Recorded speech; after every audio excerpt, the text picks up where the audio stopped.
It is another Friday with Post and Walters, or Art and Greg, and Ask Us Anything. Today is, what is today? It's the 8th of March, 2024. Spring is on its way. March Madness is around the corner. I think this Sunday is, I think it's daylight savings time. Turn the clocks. Yep. Cool. And I think, I'm talking just a real quick temperature check, what's going on in the industry. Talked to a lot of people every week about, selling copiers, selling technology, AI, what's happening. And we might get into it a little bit deeper here in the next few minutes, but there seems to be a plateau of business. I remember January was big for a lot of people. Everyone seems to be taking a breath right now in February. The shows are hot. HP is just finishing up theirs. I think DARPA's around the corner. So there's a lot of industry stuff happening.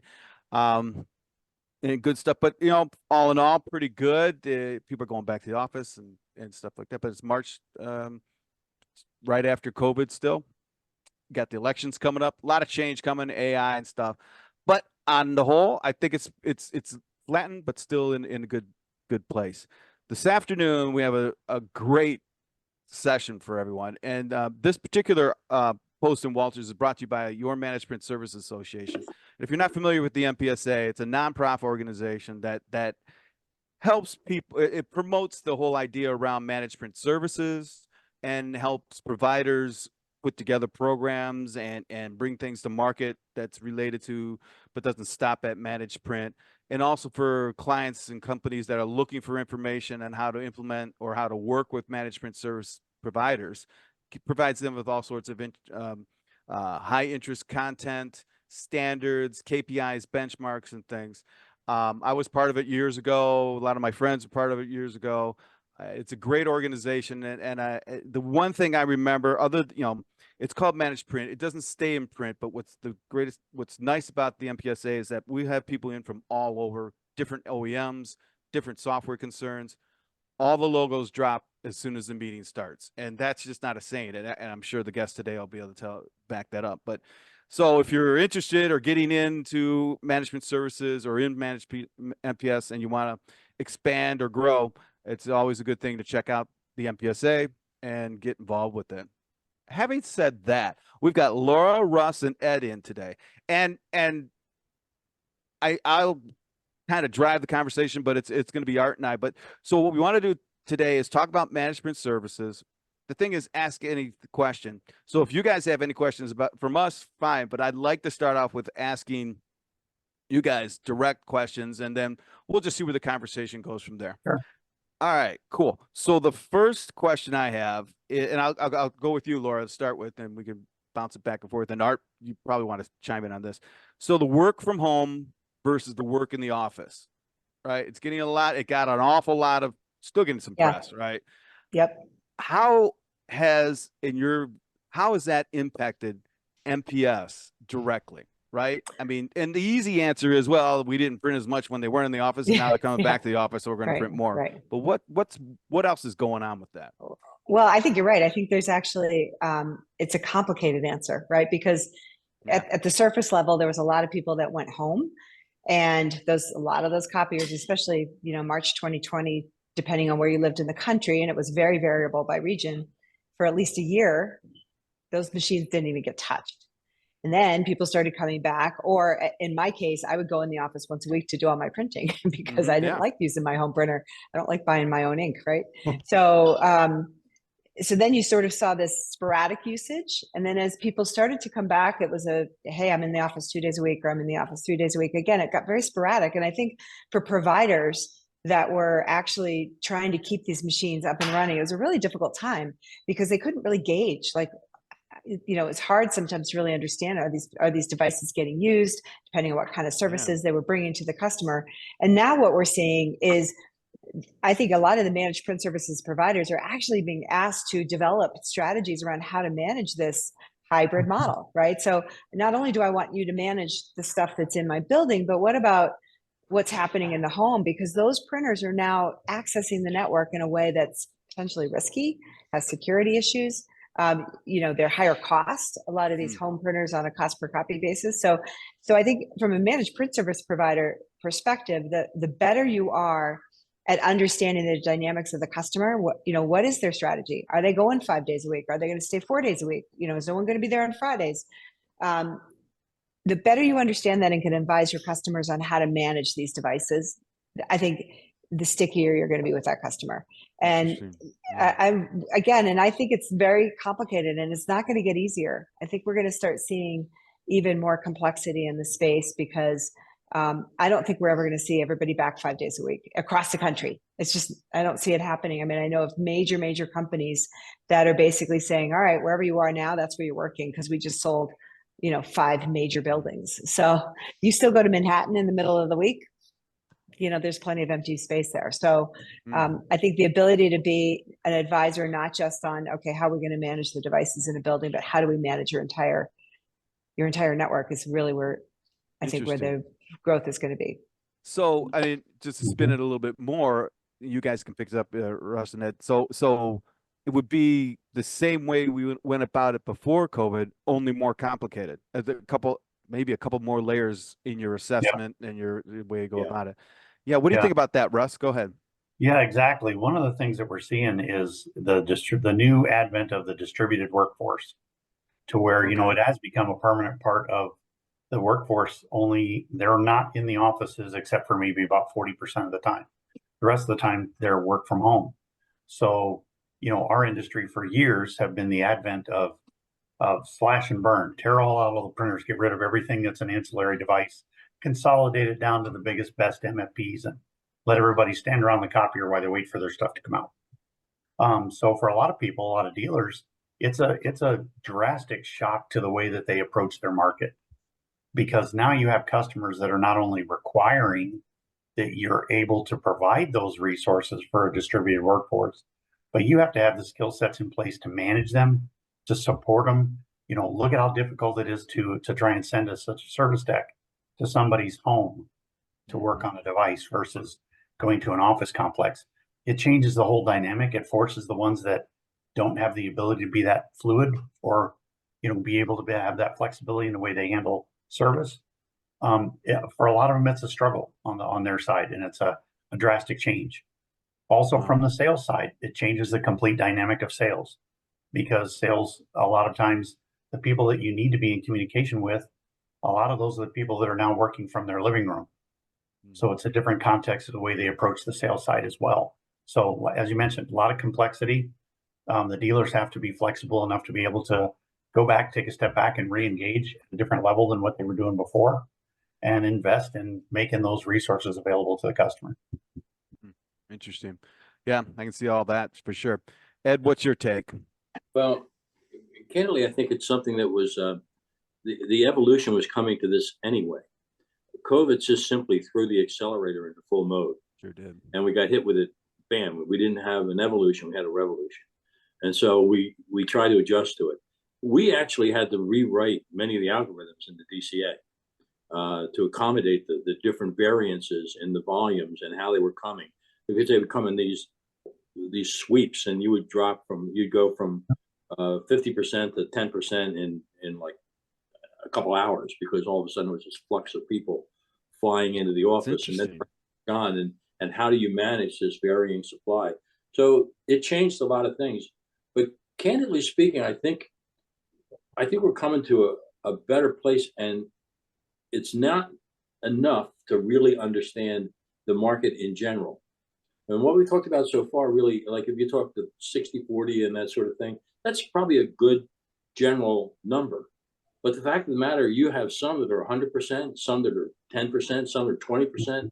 Yeah. All of a sudden, one of the things that we've been talking about, and Greg, you and I have talked about this for many, many years, and it fits the whole idea of services, is we have to become more account-centric, more account-focused, and really understand the dynamics of the individual accounts and how they behave. And Laura touched on that a minute ago. You really have to understand the accounts and how they behave. So it's not enough to understand the averages. You've got to get into the weeds and into the details. And it's a new way of doing business, and it's permanent. It's not going to change. It's not going back to the way that it was. You've got to have more and more knowledge about the customer in order to be successful. Wow, that's a good point. And it segues into what I've I see as more local. I don't know how to describe it. So, all right, so before COVID, we'd stop at Starbucks on the way into the office, all right, and maybe get some lunch somewhere. During COVID, we discovered the coffee shop 2 blocks away, right? That we drove by, just as an Right. example. So the model changed to where I'm not a metropolitan demographic. I'm a very, very local demographic, right? The money didn't stop being spent. It just wasn't spent downtown. It was spent closer to quote unquote closer Right. to home. Mhm. So the world contracted in my world or in everyone else's. So the same can be said about what you just said, Ed, because now instead of us looking at everyone who's going to buy a 45-page per minute or large swaths of a market, we have to actually examine, and you said it right down to the account. Yeah. Oh yeah. That's now good and bad. I want to get you in on this. I think a copier dealership, and the more independent and actually the smaller dealerships may have an edge at that because they're the closest to a customer. And boy, even to In throw some this in, cases that's wow. true. In some Yeah. cases, not. Mm. I've worked hand in hand with a fellow that owns a company called Ask Forensics. I've worked with him a couple of years, and he does analysis of accounts to see Oh, how okay. attractive you are and what your likelihood of renewal is. There's really a very, very interesting group of algorithms, and he's just introduced some AI into it, things like that. And it's funny when he talks to our industry, he'll say to someone, "How many accounts do you have?" And we'll get realistic answers. They will actually talk about the number of accounts, and then sometimes a small dealer will say 8,000. He's talking about his machines, not his accounts. Yeah. So Right. and that happens in a big dealer. I mean, I had a mega dealer say the exact same thing to him. And I just sort of like scratched my head in bewilderment that actually somebody actually physically said it out loud. But the mindset of our organizations, we're a business built contractually, behaving transactionally. Yeah. And it's kind of an interesting dynamic that's out there. But Very I think interesting. it's going to change. It has to change. Some of the mega dealers have some really strong, and I'm not going to name who I vote for or whatever, but some of them has a really strong administrative detail and a lot of depth in looking into their accounts. And others are very transactional. Just so they keep bolting on other companies that are still doing things the way they always did them, and they're really not getting anything around it. They're not getting they're getting the energy, but they're not getting the synergy. If that makes any sense. That does. That does. Bad Art, way you're to in put the it. you're in the field, Art, every day. What and familiarize me again. You're in I think of you as like the triangle in North Carolina or Detroit Metro. You're in an interesting spot, right? You've got the big city and then New York City. dense New York and then all The the city. yeah, Yeah. this city. The grand megalopolis from Boston but- to DC, but Right. I'm 35 miles from New York City. So I am that. Years ago, they mentioned it was that market in that 30 miles from New York City had the biggest NOPA numbers in the nation. And What's NOPA again? What is that? so Ed or Laura, what's NOPA again? It's been many Basically years. an removed. yeah. It's such an old item, I almost forget it. It's National Office Products something Association. Oh, okay. Yeah. Basically the volume of business that could be done in that space And with an NOPA, office product. Yeah. yeah, they were measured Like on Becky, it's very similar, right? number of employees per, and Yeah. they don't take into consideration government. Right. NOPA Yeah. index do not have government. It's strictly industrial. Right, and they put a number on how much those geo areas should generate. Right. Okay. In business, right? Now I've heard of it. Yeah. Yeah. So, when you take into effect New York City, I was listening to a talk radio show the other day, and it said that the 100% fill rate for New York City for people being in the office and working in the office, it's not 100%. It's actually 73% is the average number of offices that are filled out of all of their real estate that they have. So there's talk show went on to state that the current average right now is at 62%. Hmm. And the talk show host went on to say they're probably going to be at max. That's going to be their maximum from here That's on. way and up that- from what it was too. I mean, a year Yeah. ago, Oh, it was in the yes. 40s. Yeah. So, Yeah. so that's where we are in that marketplace, at least in that New York City marketplace, because that's a marketplace they were speaking about. So I kind of moved around a little bit. Let's go back to your original question. Yeah. What, so, what have you seen in the field? And I Right. know it doesn't have to be MPS, but if you can comment on that, that'd be great. But I know that you're out slugging it out every day. Right. So down the street,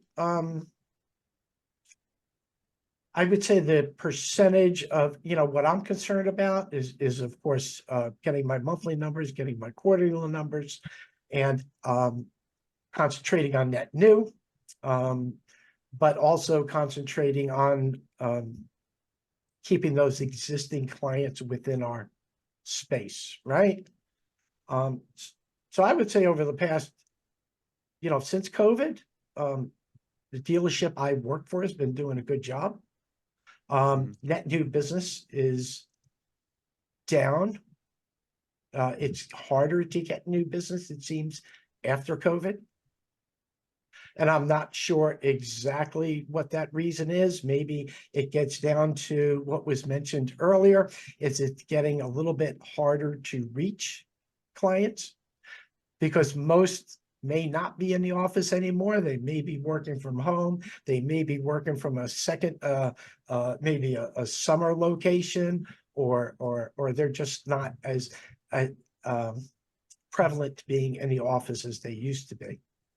So we find ourselves, instead of, I think the number was 8 touches, it took 8 touches to make a sale.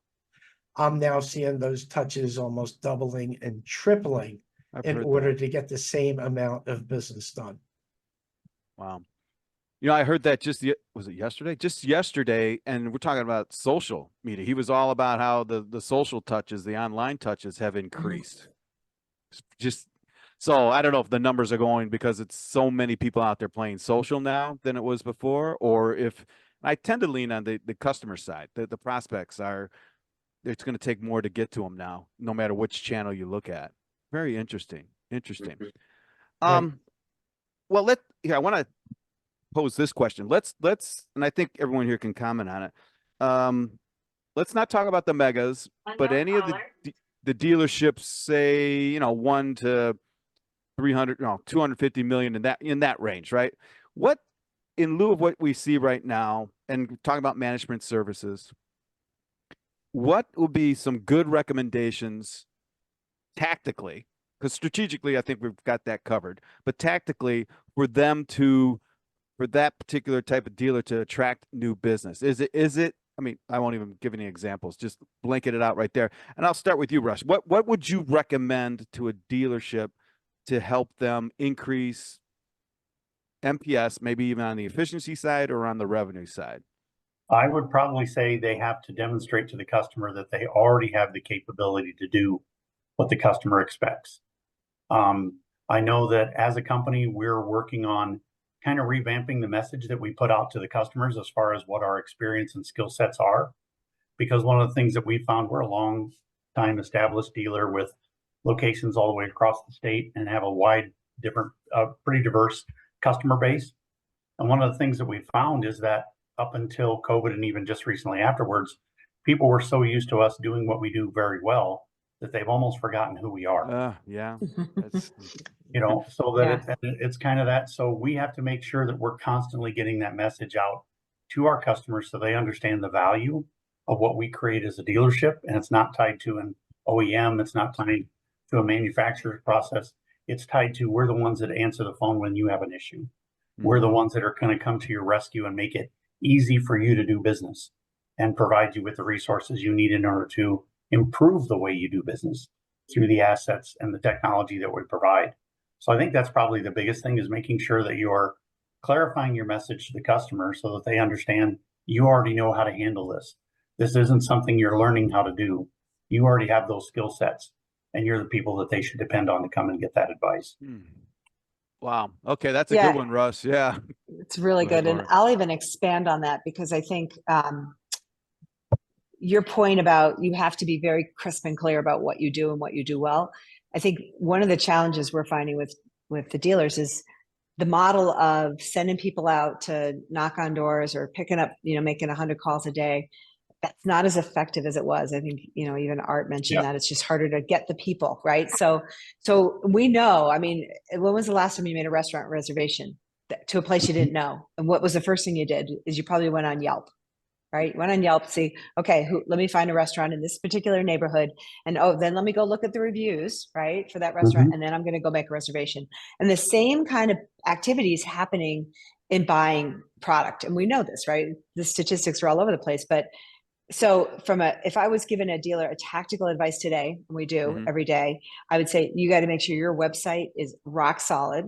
It absolutely does exactly what you said, Russ, and it very clearly identifies who you are, what you do, and how well you do it. And it's got to be easy for people to find you, which means you're going to have to invest a little bit in SEO. You're going to have to make sure that you're capturing customer success stories, customer feedback, because that is how people are buying. It's at least how they're getting to the point where they're ready to get a quote. There's all kinds of statistics out there that say like 53% of buyers don't even want to talk to a sales rep. Now we know that experience of just having a pure digital engagement and buying a product is not the best. The customer satisfaction scores are much lower than when there's a person involved, right? Human touch is what gets people feeling comfortable about their purchases. So, but you got it, customers, that's how they're going to first look at you. If Art's out making a phone call and he leaves a voicemail and the customer's interested, what are they going to, they're going to go Google. The first thing they're going to do is they're going to look up your name. They're going to look up your company name, and what they see is going to have an immediate impact on whether they call you back. So I think the investment these guys need to make, and I know there's been a lot of talk about AI and there's a lot of talk about, hiring and trying to find the biggest investment they can make is get a professional assessment of their website, get it cleaned up and really looking, modern and contemporary, and then put things like customer reviews. It's probably one of the number one things people look for. I mean, look at the reviews on these guys. Make sure you're checking your reviews if you have an open site that people are leaving feedback on, and look at LinkedIn, make sure the reviews about you on LinkedIn are good. And just that digital online presence is the first thing that people are going to start looking at. And if it's not good, they're going to just go to the next one. Go to the next page. Yep. Yeah. Look at the number of people that we talk about this a lot, is that customers since COVID, and even I think COVID kind of accelerated, as Ed said, accelerated a lot of these processes, that our customers now are so much more educated in what we do than they ever were before. So the old adage was that we had to be the ones to educate them. Now we have to be the ones that verify and solidify, validate what we do. That says that if they're going to go through this research and pick us as one of the top 2 or top 3 that they reach out to, they're looking to us to validate what they've already learned and be able to provide that to the customer. So, exactly. Ed, what say you? Well, I agree with everything that's just been said, but I want to add another level to it, and I'm going to get back to the accounts again. I like that. We need to use the data that we collect and receive in our organizations. We don't understand how we are positioned in accounts. Let me give you some data. And this is hard data. This goes across the industry. I can attest to the fact when I first came across this information, I really thought it was an anomaly of small dealers. It's not. It now includes a whole group of mega dealers and mid-sized dealers, $100 million dealers, and $10 million, and even $5 million dealers.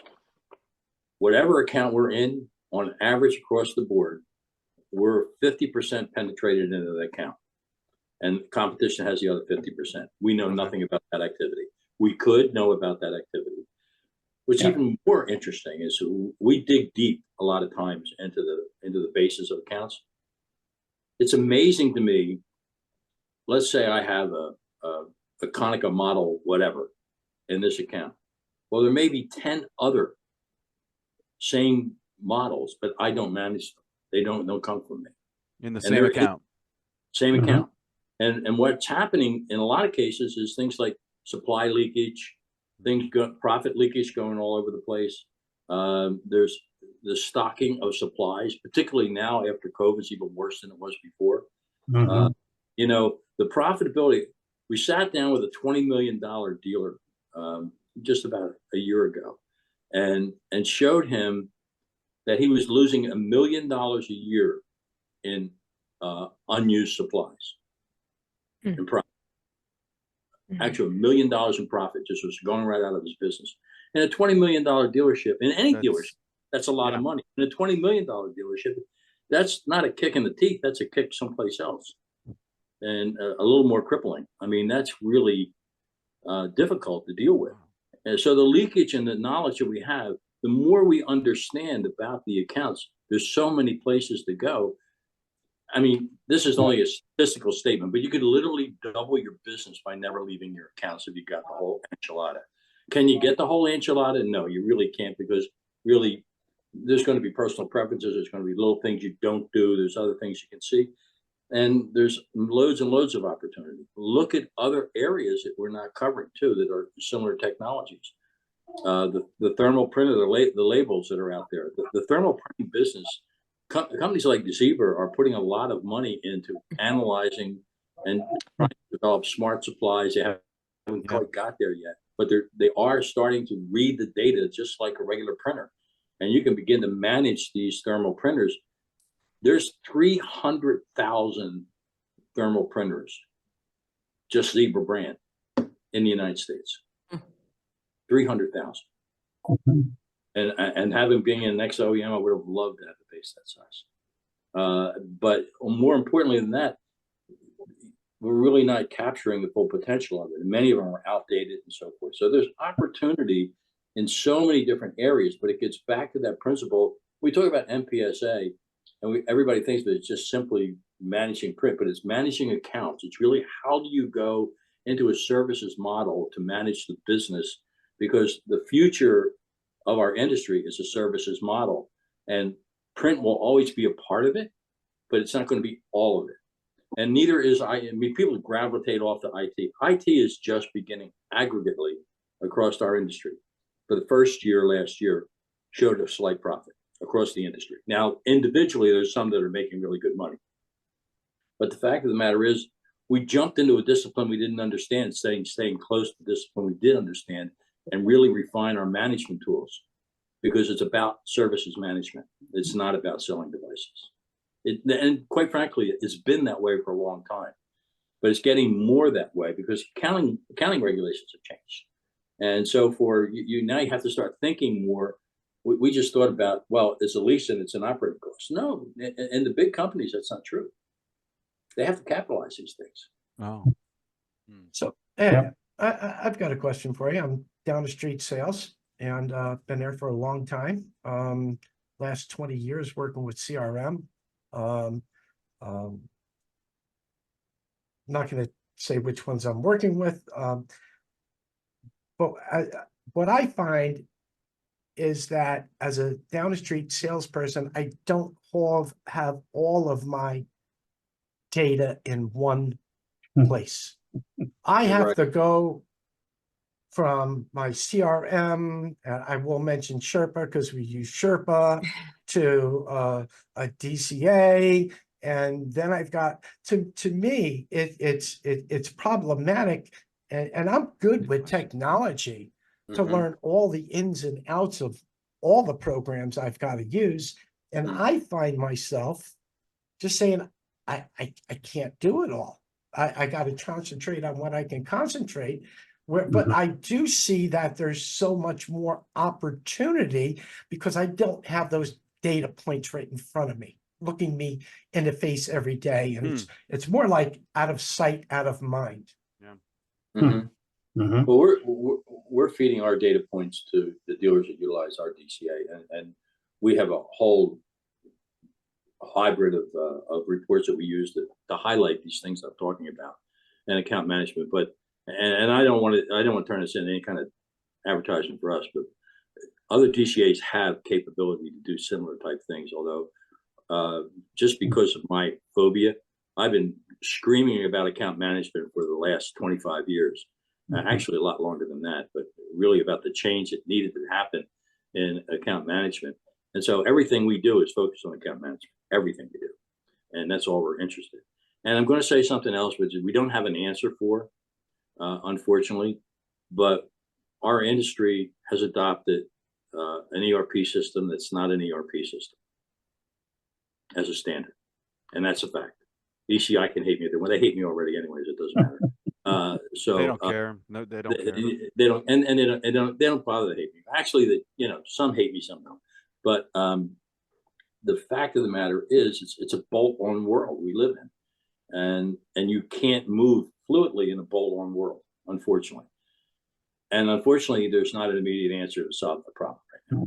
Right, right. You know, Well, go ahead. Russ. Part of what's interesting about that is, as a dealer and having worked for smaller independent dealers most of my career, that they all kind of have the same issues with the collection of data and the different resources that you have to get and pull it together. And if you take that coin, flip it over, and what we're talking about is the exact same issues that every customer we deal with is having. Mm-hmm. So we're in a unique position that we can take those pieces and those headaches that we have, and being able to help the customer understand the value of the technology that they use to help correct their issues. There's a saying that I use all the time at work, and people here laugh at me about it, that my grandpa used to say, that nobody's completely worthless. You can always serve as a bad example. He would pat us on the head and tell us That's to go such a back grandpa outside. thing to say. Well, that's know, a silver lining there somewhere. I had to get into my 20s before I realized I shouldn't have been happy he was saying that. Yeah. Don't take it personally. Right. But in our industry, it's kind of the same thing. We have the unique position that because we understand the value of the different sources of data that we have to put together, from your CRM system, from we call it a CPM, your DCA, whatever it is, the collection tools, from the resources that if you have an MSP, that the resources they have to have in order to manage and navigate and get reports from the network. On the software side, how many different types of mission critical software do they have that don't speak to each other, and they have to interact with all that? We're in the perfect position to understand what our customers are going through and be able to help them navigate that journey, because we already know what bad looks like. Let's help them get to the place where they know what good looks like. That's a really good point. Really And yeah. And it's always been true. And it's always been very, very upfront in my mind, but I always seem to forget about it. It's like, oh yeah, that's right. What we're going through, our customers our prospects are going through, or they're going to go through. That's what I really like about the industry. Like the stuff sometimes we're challenged with, the rest of the world doesn't hit till 12, maybe even years later when we're going through it.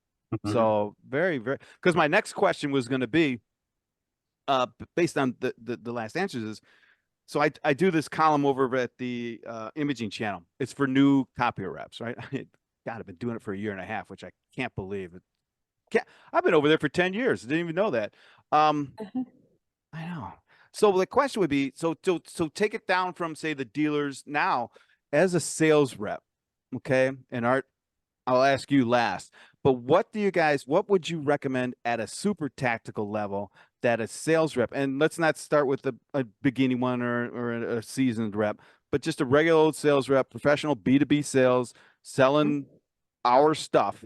What would be a recommendation that just stands out in your mind to give them, to help them excel personally in their world? I'll start with you, Laura. Go ahead. Know the solutions. So I think in the past, if you knew your product, if you knew your hardware, that sold it, right? What was the old model? You brought the unit in, you did a demo on it, you left it for a week. Now you've got to be able to, and it kind of even dovetails a lot of what Ed was saying. You've got to know these. So one bright spot I've seen in the last year has been our solutions business is through the roof. And our enterprise content management solutions through the roof. The growth rates on those are in high double digits.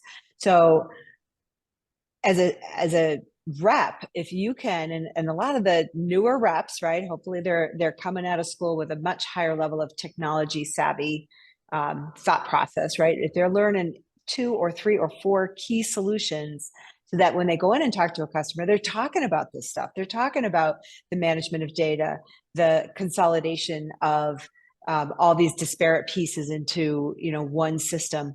They're able to have what I would call, intelligent conversations, ask intelligent questions. And then ultimately that's going to lead to a sale of hardware, which is, a goal. So I think we've been talking about it for a while. I'm just starting to see it really take off, where we spend more time actually training and demoing software solutions than we do demoing product. And that to me is absolutely the only exception to this is in the production space. Production space is still very, very much about the product. But in this general office space, if you're not having conversations with their customers about what their challenges are from a data perspective, then you're going to miss a huge opportunity. Yeah. Excellent. Ed, what do you say? I just echo what Laura just said. I mean, I'm not going to add a whole lot to it. I think she hit the nail right on the head. Well, Ed, let me dive deep a little bit, about the problems that people have in solving those problems, and that means getting deep. Okay, but tactically, right, Ed? I mean, and I want to go back to Art's comment because it's dead nuts on. It's like, okay, I understand this, but gosh, I have too many things, too many streams coming at me or available, right? Bringing new guys into this industry is not as easy as it once was. Oh God. By any stretch. I mean, when I first started in this industry, they gave me a copier that I put in the back of my wagon, and one that was handheld that I rode down, I pulled with me down past Yonk Avenue. And you sold door to door, and that's the way it was. And we were selling against carbon paper, so I haven't been in the business for too long of a time. Today you can't do that. You've really got to get a new guy on board to really understand what his assignment looks like, what the responsibility looks like, what kind of problems he's trying to solve. And I think that's really where Laura was going with this. The only place that's still product centric, where demonstrations really matter and how you're physically doing the job, and this because of the task and the job function of production, which is very different than the solution application of improving the people process, the people ratio process in the offices. That's just an entirely different means. So we have to educate people and spend more money. We're not used to doing that as an industry. We're used to taking people, throwing them out in the field and see if they survive. And if they do, hey, you're a superstar and you move on. I think we're missing opportunities in that area. Interesting. And we have to rethink it. Interesting. 2 notes about production too. Totally agree. Russ, what's your angle on this? Well, I know one of the things that's been effective for us, no matter whether it's a seasoned rep or a new rep, it's one of the things that I practice myself because I still carry a number just like everybody else does, with my department and with myself and all that stuff. And because it's still in the not too distant past, that we try to not bring up the word COVID, but we bring up the word chaos. And when we're visiting with customers, it's in order to get them to tell us what their issues and problems are, there has to be a spark. There has to be that hook that says what gets them to start speaking so that we as salespeople can not talk, which is what we like to do. And so one of the things we've been effective at doing is just using the simple question as, how has the chaos of the last 3 years affected your new norm? What's changed in the way you do business, period? And then just let them start feeding you information. And almost inevitably, somewhere in there, they're going to bring up an issue, a problem, a challenge that they have within their business that's going to be that that you're going to be able to help fix using the technology that you provide as a dealer. Our challenge as salespeople is that when we hear it, don't jump on it. Give them the chance to keep talking. We have this habit of we'll jump in and go, that's great. Here's what I got that can fix that.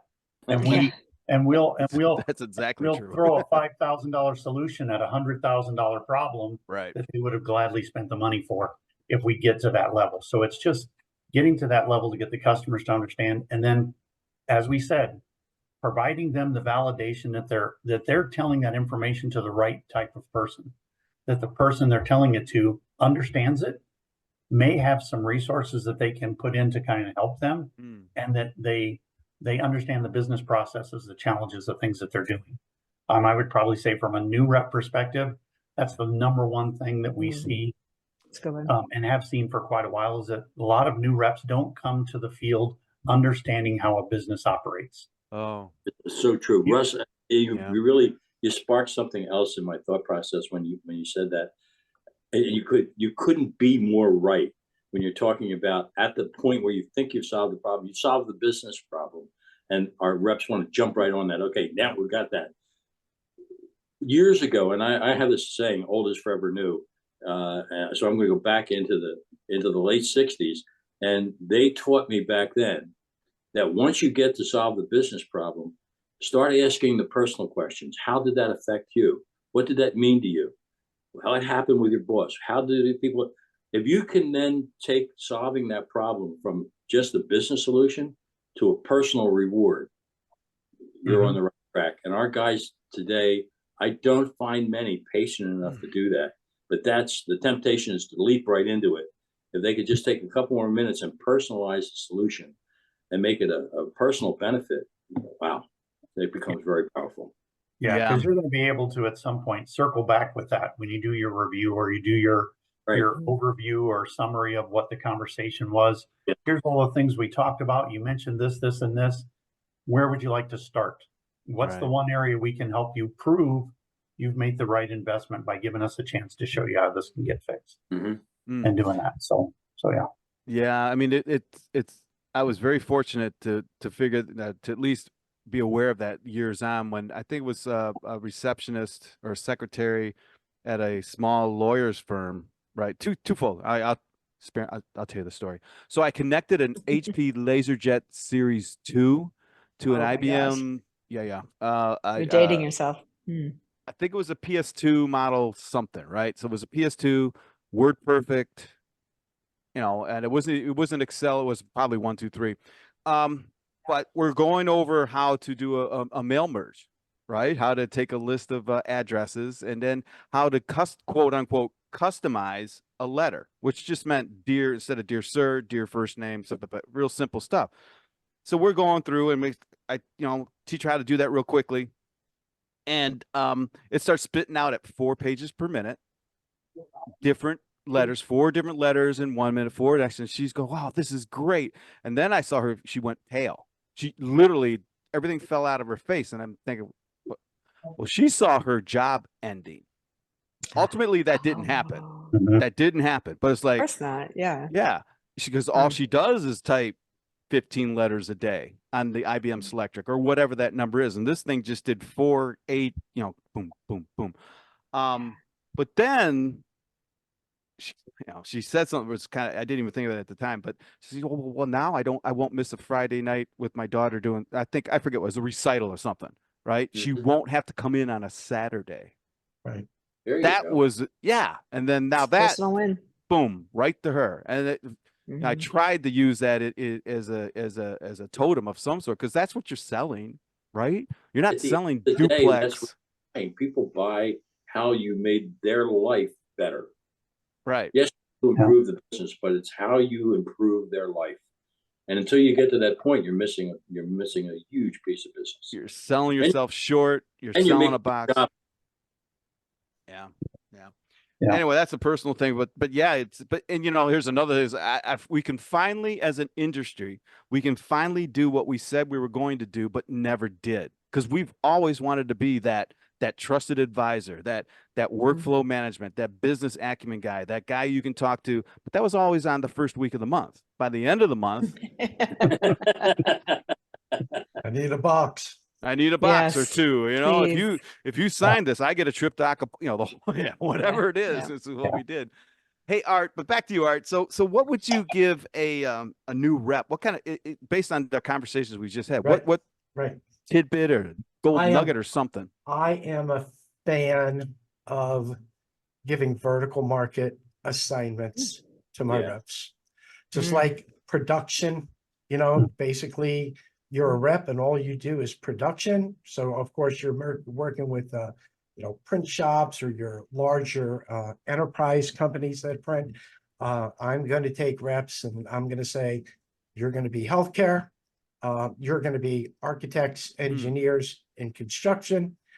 You're going to be manufacturing. I've seen it that rep can get to a quicker level of acumen working with the same type of industry over and over. Because it creates muscle memory. Yeah. Yes, it does. Yeah. Yes, it does. And in that they can also define what solutions will work with that vertical market, because there's certain solutions that not every solution works across all marketplaces, right? Right. Right. So that to get somebody up and running and get them up and running quickly, and to make sure that I've got a better chance of keeping them as an employee, I'm going to put them on a vertical market assignment. Yeah, they can become experts, right? And Right. I think it's kind of the maturity of our business. Yep. You know, to your point, you're not just dropping copiers off. People have to really understand their opportunities and their customers and what they need. And that's brilliant to really get deeper at the beginning. A lot of times I see dealers won't do that right away, right? That's They'll wait. correct. I think I like that you're doing that right up front. I think that makes a lot of sense. Yeah. That's right. It's still, here's the yellow pages. Here's your prospect list. Yeah. Well, a lot of times, I can't find the yellow pages anymore. They don't make them. Yeah. Boy, I'm dating myself all over the place. You really are. 1981, start at A and work your way through. Just Hey, start moving. if you were innovative, you'd start at Z. That's right. Where nobody gets a call. Nobody calls them. Work your way back. Yeah. Wow, that's really good, Art, because that ties into what you said, Laura, about like learn the solutions. But okay, Lead as a with new that, rep, right? It's like, okay, there's a zillion solutions. Oh, well, no. You just need to learn this solution and how it's applied for us in the funeral homes, in the plumbing, or and gosh, once you do that, Art, you guys are absolutely right.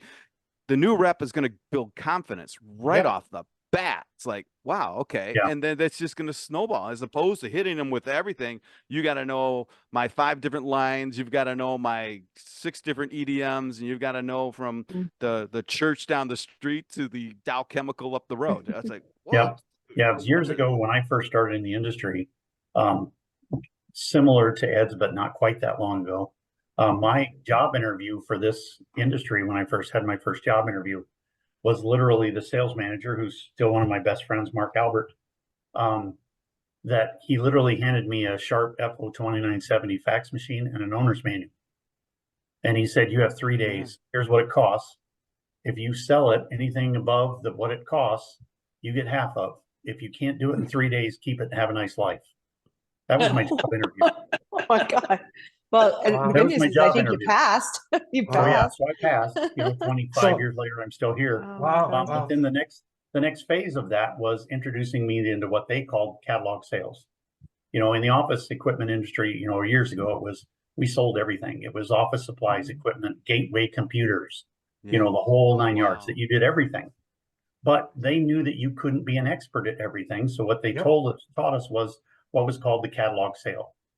Pick one page and one item out of the catalog, learn it, understand it, and have the same conversation with every person you talk to for the next 30 to 45 days. By the time you've done that, you've committed that to memory. It now becomes part of the pool. Pick a different one and start again. So you do the same thing. So it increases that knowledge base. You start to pick those things up and you get that confidence. I agree that a lot of times we send people out, at the dealer level, no matter what the size is, whenever someone leaves the territory, there's that fear that, the enemy's going to come rushing in. Well, for the most part, if they do anything like the rest of the industry does, most of them don't know, our competitors don't know somebody left. So we can throw that fear out the window and concentrate more on putting the people in a position to be better prepared to go out and win and have wins than it is for covering that. The other thing I would say for a new rep or a new person coming in is the old adage of own your backyard. Go figure out who your competitors are and make it your job to know where every single piece of their equipment is. If you can collect that information and put it in your CRM, you now have a database you can shop from when you go look in your territory. But you have to know that they're there. Make the investment, go do the work and get it put in there. So And here's my Good plug. point. Lean on your OEMs, lean on your vendors. Well, that's You know, a lot of the OEMs have strong individual vertical people that's all they do. So pair them up with, if you've just put someone on, say, schools, pair them up with the vendor's schools person. Why not? Let them kind of learn from a sponge and, you know, and lean on them for information that they have that may not be available to all the dealers. So, you know, I don't think we get asked enough to help new salespeople be successful. Oh, that's so true. Yeah, we would love to. And that gets back to really building the communication and trust between the dealer community and an OEM. Yeah. The dealers tend to be close to the best. They really don't want to be. I remember when I first started in the industry, dealers were very, very, it was almost all direct. Everybody was direct. And you had all those mechanisms and support mechanisms inside your company. You're exposed to them all the time. And the dealers were never exposed to them.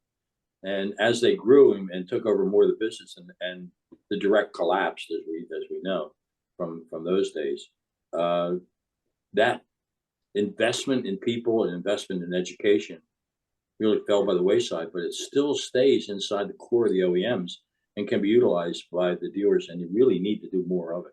And your OEM wants to do it. I mean, I'll tell you. Yes, we do. Yes, we do. They really want to do it. And I completely support what Laura said. Yeah, that's a good point. Even if the dealership for some reason doesn't let, you know, my advice right to the sales rep would be seek out that person, your OEMs. Reach out. Yeah. The knowledge is going to be. Go on calls. We do calls with people. I mean, Absolutely. there's nothing better than hearing from someone else a pitch and then bringing it and making it your own, right? I mean, yeah, I would hope that the animosity between dealer and OEM has kind of shifted a little bit lower nowadays. yeah, we don't feel it. Yeah, Not at Unfortunately. all. It's very positive. Very positive. We do a lot of joint selling, and frankly, transfer of knowledge, and you know, will almost kill you with information if you're not careful. But from your statement on verticals was so on point, Art, and I think, you know, there's a lot of resources to get that information, but there's nothing better than hearing somebody else do a pitch and deciding, ooh, I like that. I like that they said that. I'm going to make it my own. But we learn by seeing, not just by reading. So. Oh yeah, it's the experience that supports whatever you just read or whatever. Yeah, that's true. Exactly. I agree. So let's see, we're coming up on 5 minutes, and there's so much more to talk about, but we won't, because I was going to hit you guys up with AI and also how to hire, but that's at least I know, right? And that's its own separate. That's a separate topic. That's a tough one, especially now. I think what we're looking at now is a more dynamic, I can't believe it, a much more dynamic and fast-paced realm. In every, you know, and you know, it's weird to me to hear verticalization is absolutely true. I can see that focus, but also it's like everything is changing. So now might be the best time ever to just like put your blinders on and go after one specific. Conversation's even more important. We talk about this technology stuff all the time and make it that it's the big change. Behind the technology, you can introduce all sorts of technology. It's the processes that follow it that make it effective. If you don't improve your processes along with the technology change, you're wasting your time and money. Well, you know, it's technology to me has always been a magnifying glass, right? Document workflow. It's just the basic document workflow. If your initial manual processes were jacked up, your digital thing is going to be even worse. It's exactly just the way that it happened. I mean, that's called putting a Band-Aid on a bullet wound. You're just automating crap. Yeah. Man, you got some good sayings down here, Russ. I like that. I should be writing these down. Get your grandpa on. So I want to take about Russ. I got to tell you a quick story about, you told me about your hire process. I got to tell you a quick story. It was 1981. I was a technician for a good 3 months. The owner brought me in for the review, and he goes, Art, you're doing a great job at taking the machines apart. However, not so good at putting them back together. Right. And it's, you We're kinda going need to both, have- right? We're gonna have You to made lay, Grandpa proud that day. yeah, we're going to have to lay you off. And I'm like, Oh. son of a bitch. And so, it was a younger dealer owner. Matter of fact, he was a Minolta dealer at the time. And he pulled the Columbo on me. So on the way out the door, he goes, wait a minute. He reached into his pocket. He pulled out a wad of cash and he goes, which would you rather do? Would you rather finish the week out to make this amount of money? Or would you rather try and talk me out of it? So me, I chose, well, I'll try and talk him out of it. So what seemed like 30 minutes was probably more like 5 minutes. And I didn't get the money, but he offered me a job in sales. There you go. And There you end go. of story. There you go. That's pretty creative. That's a creative. That's Yes, guy. it is. Well, you know what it Yeah. tells? Wow. It would show the person who's going to hire if they have desire, right? If they have the desire to I guess not to be your status quo, right? Not to Mhm. be the average person. Yeah. He also Well, must have too seen happy. something in you as well, right? So he must have seen something that made him think, besides the fact that you couldn't put it back together, that you had something, right? Maybe, he just had heard about you or there's something, and that's brilliant. That was and look at you now, right? Yeah, look at me now. Brilliant. Look at you now. It's awesome. Yeah. It's awesome. Wow. Okay, folks. There are tons of nuggets in this particular last 57, 58 minutes. I mean, this Absolutely. is good stuff. A So lot of fun. yeah. And to tie it up, seriously, I mean, this is the kind of conversations, these are the kind of conversations, this is the type of content that exudes within the Management Services Association. Mhm. I was a Mhm. president, all right? And I remember, to me back then, it was like, is that guy from Xerox or is he from Konica, Rico? Wait, he's a dealer. It didn't matter. And the stuff that came out of there, seriously, Mhm. because and no one's getting paid. It's all volunteer. They're there because they want to be there. And let me And- add one other thing to that too. Go ahead. We're global. You Yeah. brought Correct. up good points. We have members and contributors and board members in the European market, the Asian market, in Australia, and there's a lot of cooperation going on and understanding globally of what's going on, and that helps you start to figure out the various trends that are there and coming. And it's all about it. It's called managed print. And managed print is a resurgence, no matter what the naysayers may say. Absolutely. There's a lot of opportunity in managed print right now. Yes, there And is. in fact, that's a standard of an industry. Once you mature to a certain point, the services become more valuable than the product. We're at that point right now, where services are absolutely of greater value than the product itself. A recent report that I read, and Greg and I spoke about this on a call a couple of weeks ago, 8% is the card for a managed print. Okay, So that's quite good. That's good. not a poke in the eye. You That's know? right. No. No, no. It's a lot better than the some of the declining stuff. And there's lots of opportunity. And MPSA, they work on processes and educating people and making things right and helping you turn your transactional business into a managed environment. Yeah. And Yep. it's not old at all. It's actually very new. No. Well, and the whole purpose is to make the industry and the people Better. involved in it better. That's it. There's nothing complicated. There's nothing underhanded. It's totally to make this a better place. Perfect. And it's filled with lots of people. There's really very brilliant dealers. There's brilliant OEMs. There's people like me who just refuse to go away. Ed. Well, on that note, which is a great note, let's close this out. It's Friday evening. I see it's probably about 81 degrees outside. I'm going to go outside and Well, lucky catch some you. sun. Yeah, I know. I got 51. Better than 21. Better than, yeah. Absolutely.